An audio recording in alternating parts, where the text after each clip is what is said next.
Welcome to another Wealth Coffee Chats. Marvellous Monday. Hope you're well, folks, wherever you are. If you think it's Get Rich Quick, you're in the wrong place. This is the wrong podcast. This is the wrong live for you. Welcome to another Wealth Coffee Chat. Hope you're all awesome and well. Hello, folks. Hello. Hopefully you can hear me. Good to see you this morning, folks.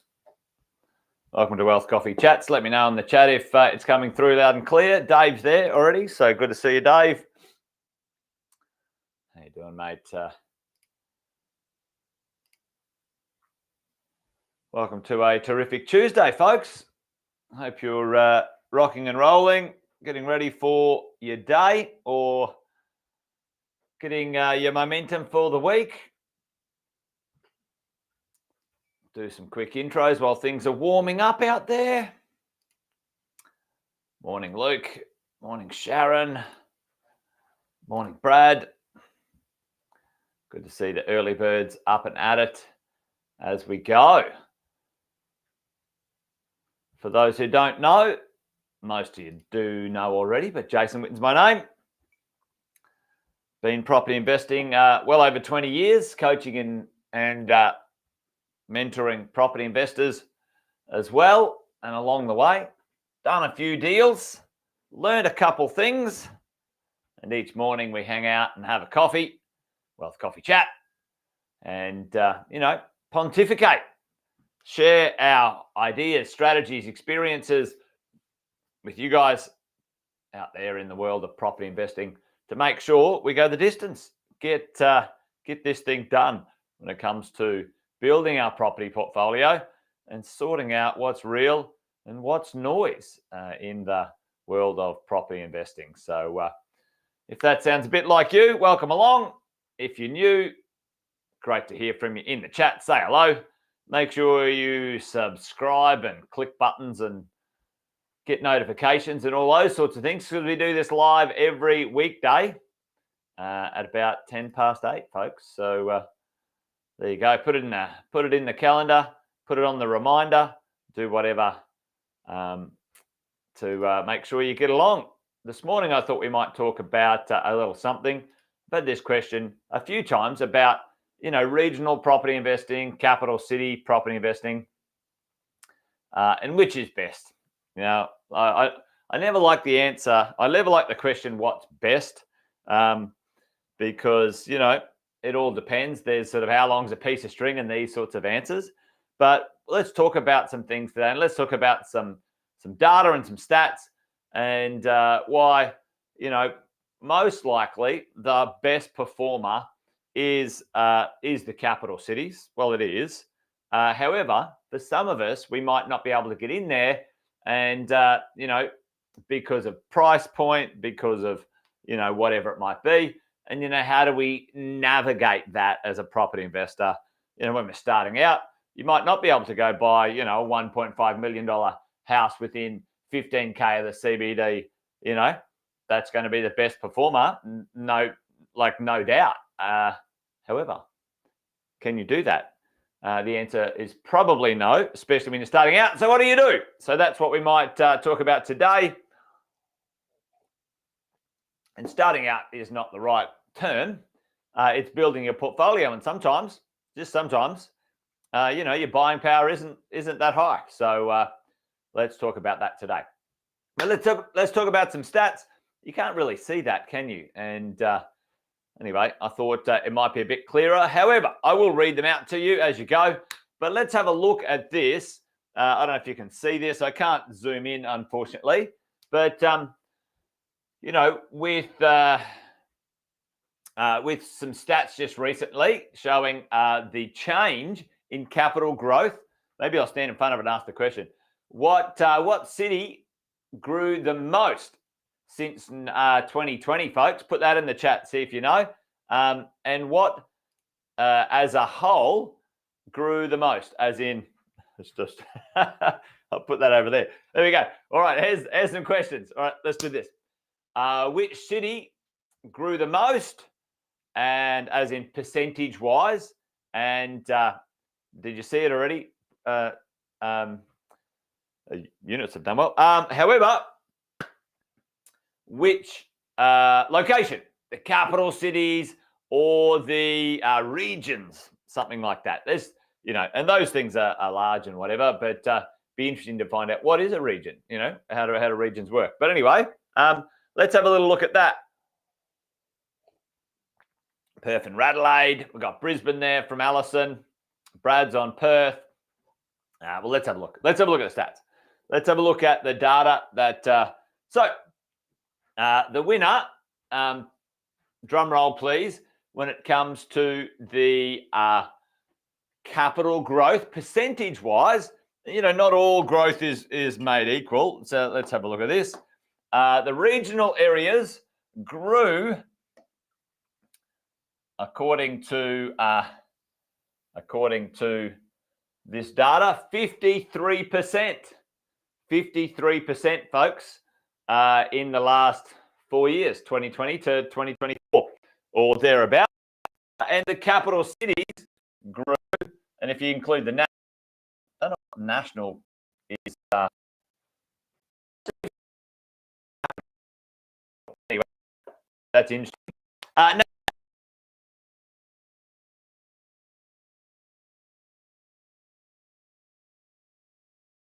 I'll get a region a bit later on, but the conversation around that.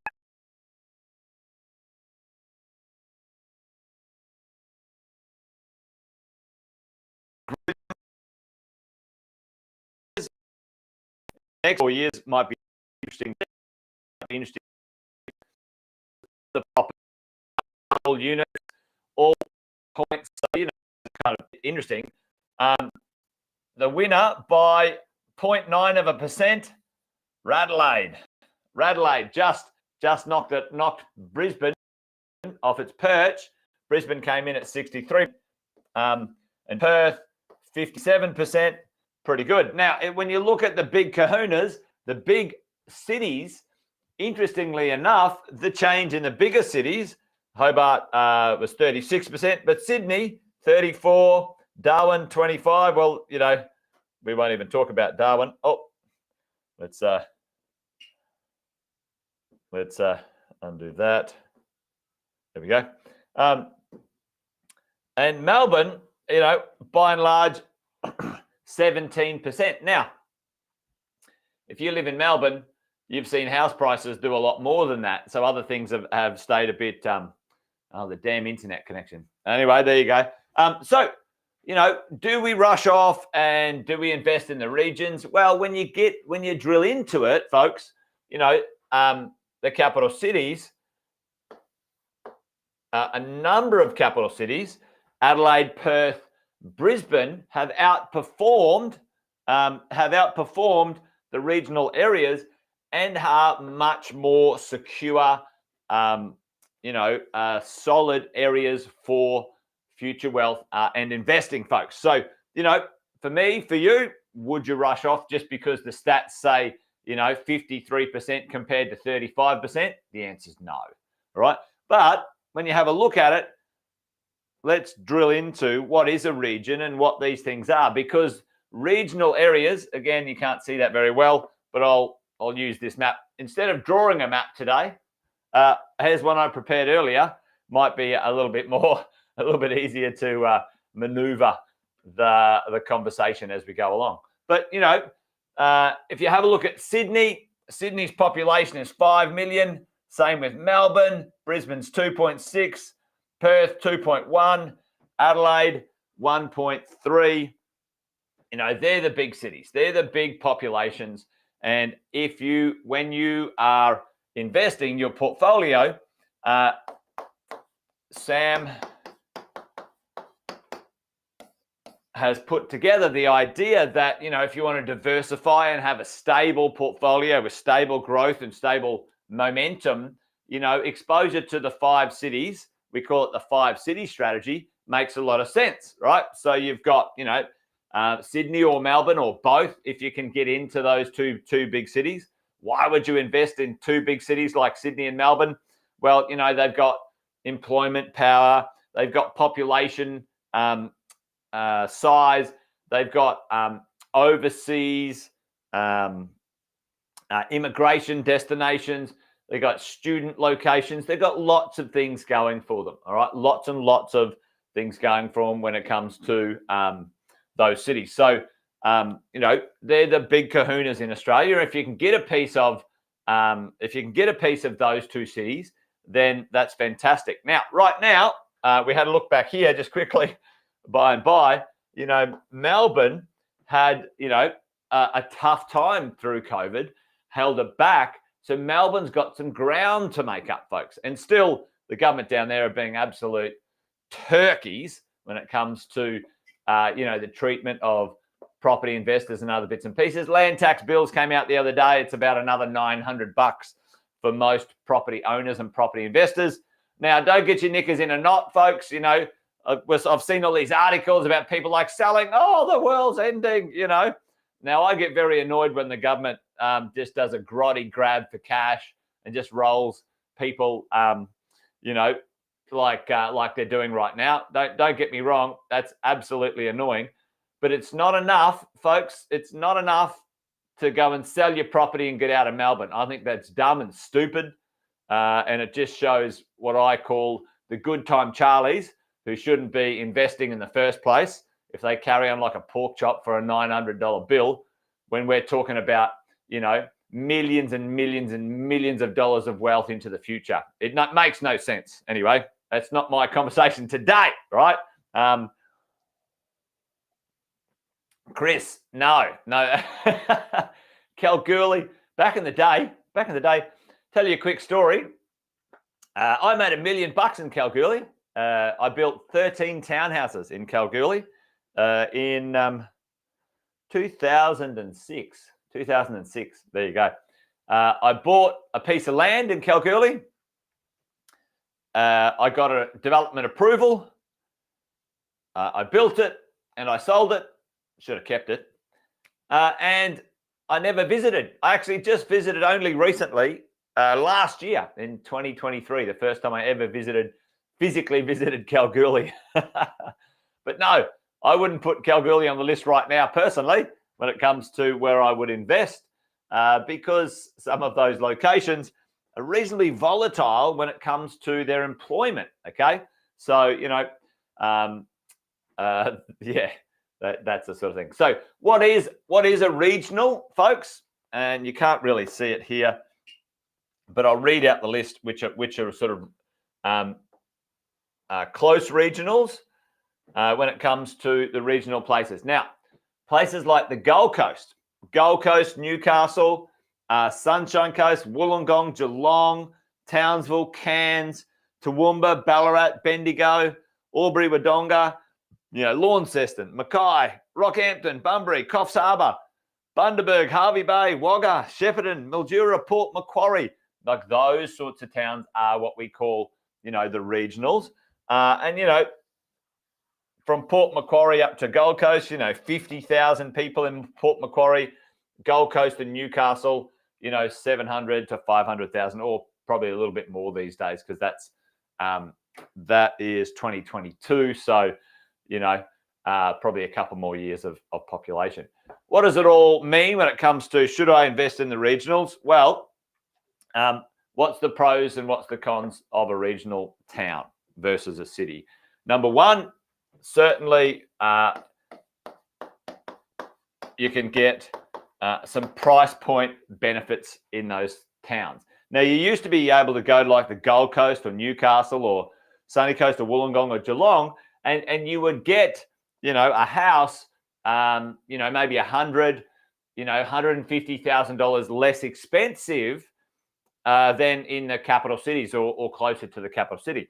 Now, right now, that's not the case, folks. These regional locations are now priced fully in comparison to the capital cities. Matter of fact, many of the capital cities, two of my favorites at the moment, which are Melbourne and Brisbane for a house and land, folks, a house and land, Melbourne and Brisbane. Melbourne's the best price point in Australia for house and land on the East Coast, ignoring Adelaide. I don't mean to ignore Adelaide, but I'm going to ignore Adelaide and Perth.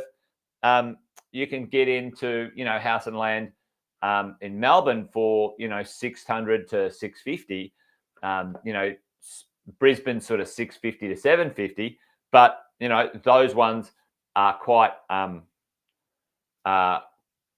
well value. If you try and go to a location which is like regional, you won't beat those prices.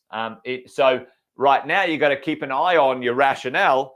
If I go to go out to the regionals, it's actually not that much less expensive, if less expensive at all, when it comes to purchasing good quality, newer property. Secondhand old pieces of rubbish, well, that's not our cup of tea anyway, right? So price point, sometimes while you go to the regionals, rental yield. Rental yield is often an attractive reason why you'd go to a regional. Again, the rents in the capital cities are going very, very strong. Matter of fact, many of the capital cities now are out renting dollar for dollar the regional locations, folks. So, sometimes you might chase a bit of rental yield, but, you might sacrifice a bit of cash flow and those sorts of things out there. But, those two are really the reasons why I've seen people go to the regions, and right now they're not making a lot of sense. So for me, I wouldn't be looking in those places. Now, if you talk about places like the Gold Coast, Newcastle, Sunny Coast, maybe Wollongong and Geelong, I would include them right now. I would include them in extensions of the cities that they're connected to. Okay, I would include them. So I would include the Gold Coast and the Sunshine Coast in Southeast Queensland, Brisbane, and probably not Toowoomba. No, I wouldn't do Toowoomba, but it's up there. It's close. So those cities are now expanded into mega cities, really, at the end of the day. So some of those locations really are being folded in, right, as we go. But at the end of the day, this location, they're the three hot to trot spots right now. You've got Southeast Queensland, you've got Melbourne, Greater Melbourne, and you've got Perth. Really, three different markets doing three different things. And so think about that when you're having a look. There's no reason to run off into the regionals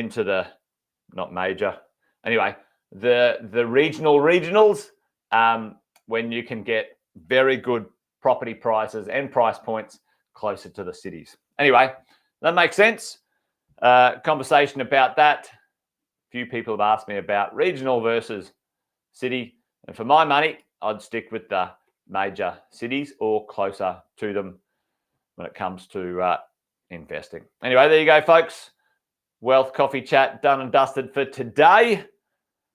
Join me again tomorrow. Well, actually, don't join me. Join Cass, who's going to be on tomorrow, and he's going to be talking about property management and all the things that you need to know for understanding property management. So Cass is going to be back tomorrow, and then Brad is coming in on Friday, as we're doing now, getting the team to show their skills and teach you about the nitty gritty of certain bits and pieces when it comes to property investing.